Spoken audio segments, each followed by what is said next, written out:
This is the Stockwell Eldridge Show, giving you the real-time information you need to make educated decisions about buying and selling in the world-renowned Twin Cities. Now your hosts and real estate experts, Jason Stockwell and Don Eldridge. Good morning, Minneapolis, St. Paul. Welcome to the Stockwell Eldridge Show every Sunday, 10 a.m. here on AM 1280 The Patriot. I'm Jason Stockwell with RE/MAX Results. And I'm Don Eldridge with RE/MAX Results. Good morning. Good morning, everybody. We have Stephanie Havel. How are you doing, Stephanie? I'm doing great with Fargo Home Mortgage. Thank you. So we have a great show for you today. Another expert in studio.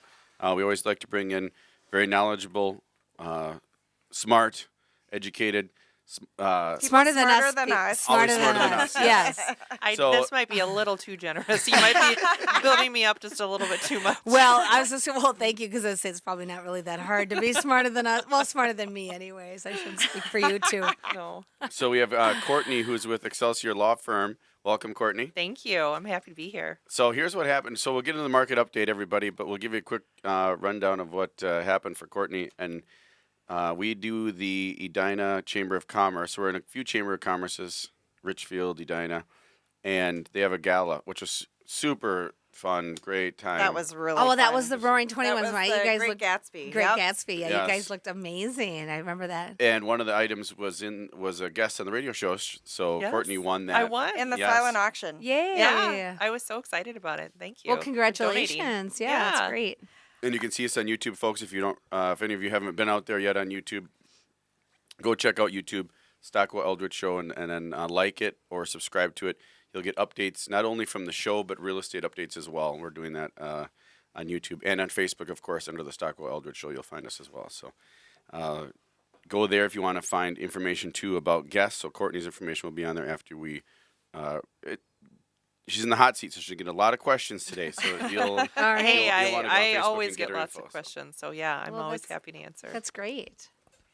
So market update this week. Another very active week, just on a non-statistical level. There's a lot of craziness going on in real estate right now. Well, and I got to ask you guys. So yesterday I was out and about, and I stopped at a couple of real estate offices, and up in my neighborhood, I'm in Blaine, and the realtors, 3 separate realtors, all said the same thing. They're like, "Whoa, everything it just kind of seemed like quiet. Like they felt like things went quiet in the past week and a half, 2 weeks." And I was like, "Oh my gosh!" I mean, it's crazy in our end. Like we're like the pre-approvals are coming in like fast and furious. I've heard that from a few So agents as well, but we've been fortunate enough to stay busy. So, Right. But I mean, I'm just curious. Do you feel like it's people like it's slowing down? Like people are not thinking there's not enough inventory out there, so they're just giving up? Or what are you guys thinking? Well, here's what it's like. You ever go to the airport and they have those escalator walking things that are flat and you step on them and then they move you, Yeah. right? They're not escalators, but they're the moving yeah, ones, the right? moving walking ones. walkways, yeah. Okay, and if you walk on that while it's moving, right, you're going very quickly. What's happening is it feels like a little bit is when you step off of it and you're walking, you're still doing a lot of work. It's normal, but it's not as accelerated as it was before. So I think what they're seeing is it's not as crazy as it was, but they're still doing it's a lot still going on. It's a normal scenario. And I say it's crazy still. It's crazy on all levels. I was so surprised to hear that. Here's where it's the craziest, and this is a little side note, and a little, let me rant here for a second. But, Okay. It's the craziest on listings right now. From an agent's perspective, it's crazy to go to the listing appointment. It's crazy when you're competing with 4 or 5 other agents for a listing, and the agents are doing crazy things to get the listings because there's so few listings, and they're very, very coveted. And so people are really aggressive in doing stuff that they would normally never do to get those things. A lot of overpromising, a lot of just wild numbers and wild commissions and things like that. That's where the craziness, I'm seeing a lot of that right now on the listing side. Because there's a lot of new agents out there that don't know what they're doing. And there's a lot of agents that are desperate that need the sale more than the homeowner needs the sale. And when an agent needs a sale more than you need to sell your home, and they need the commission more than you need to sell your home, that's not good for you. So watch out for it's good to be aggressive, But watch out for just crazy statements and crazy numbers and crazy commissions, because if it sounds too good to be true, it probably could be. Could be, right. And that's what I'm seeing is a lot of craziness on that end after those listings. And probably the slowdown is because there's a lot of buyers that are giving up. Yes. We had 2 buyers just this week Right. actively looking, actively putting offers out, actively losing these offers Yes. Yeah. in multiple offers. And you know what they said? Screw it.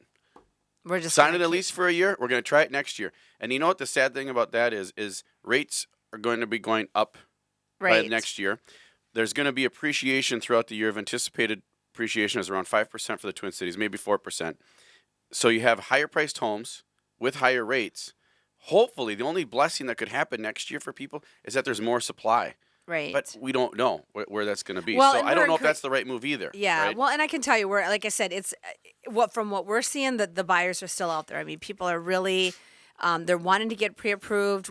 Especially at Wells Fargo, we've got a buy down promotion right now, a temporary buy down. If you're putting 20% down on your home, stop into Wells Fargo or give me a call.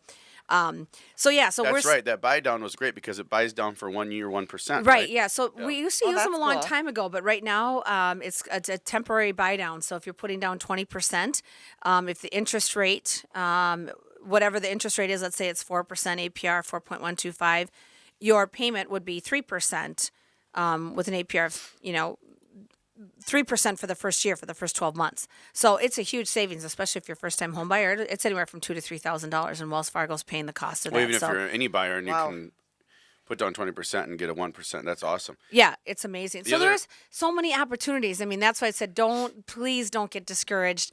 Because I think every week when I hear the market update, I mean, there's more and more listings coming on the market. Like Slowly. you said, we're getting off the walkway path or whatever. But So Well, with that, we're still doing a lot of business, but we're not doing it as quick, right? right.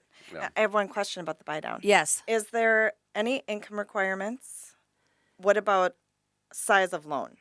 well, it is for conforming loans, so it has to be Okay. below $424,000, which is what we call a conforming loan. So if your loan is $424,001 higher, that's what we call non-conforming or jumbo Okay. loan. So it has to be in the conforming 424,000 or And Wells Fargo, if less. anybody is fortunate enough to be doing a jumbo loan and buying a bigger home, which that's another point I'll get to. But if they are, Wells Fargo dominates that. I had clients, actually not my buyers. I'm a listing agent on it.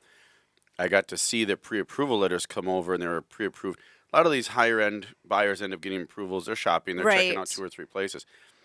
And midstream, no joke. Not midstream, but 2 weeks after we're all settled, they're switching. They're going to Wells Fargo. We're switching from XYZ company, which was a big company, right, to Wells Fargo, and then they said, here's a new pre-approval, and then I saw the rates and all that, and I'm like, wow, Wells Fargo really does well with the jumbos. Right. So Right now they're we have untouchable. about a 38% market share, and the next closest in competition is, I don't know, something crazy like 9% or something like Really, that. So yeah, Oh very, my very, gosh. very yeah, so if low. you're looking for jumbo financing, call me 612-940-7335. Or you can go to stephaniehavel.com, find me on Facebook. But and you That's bring up over for anything over a loan amount over that of 424,000. That's jumbo, Right. yep. That's jumbo. So, So, I just lost my train Well, of thought. here's what I was. So Surprise! have Well, Down I'm at a syndrome. loss. I actually have a question about, so for people who are self-employed, so I'm a solo practitioner, I'm self-employed, and I know a lot of other solo practitioners or self-employed individuals. I network with a lot of different people in that area. Sure. And some of us struggle with mortgage, with getting a mortgage because I believe you need the 2 years of Correct. self-employment in order to qualify for a mortgage to begin with. So, I mean, do you have any recommendations for business owners or self-employed individuals in seeking mortgages? It really, it's a good question, Courtney. And it's always, typically 2 years for self-employment. Okay. Sometimes we can make an exception after 1 year, but there's always, stuff like that is always a case-by-case Sure. basis because it really depends too on, what you've done in years past, or you W-2 or 1099 in same industry and all that kind of stuff. So And then do you average the 2 years of self-employment? of the income? Yep, absolutely. So Yep. yeah, and there's a whole calculation format that goes into it. So, but yeah, really good questions. And that's why we always encourage people just to come in and sit down and talk with somebody, because there are a lot of questions and there's always so much misinformation out there. Right. Like, well, I'm self-employed, I'm never going to be able to get approved for a loan. And that's not true. I mean, we're in the business. That's how we make money, right? Is by doing Yeah. loans. I mean, we didn't get to be the largest lender by not approving people for loans. Right. So, yeah, it's always, and that's a great question you bring up. Of what can we do to prepare?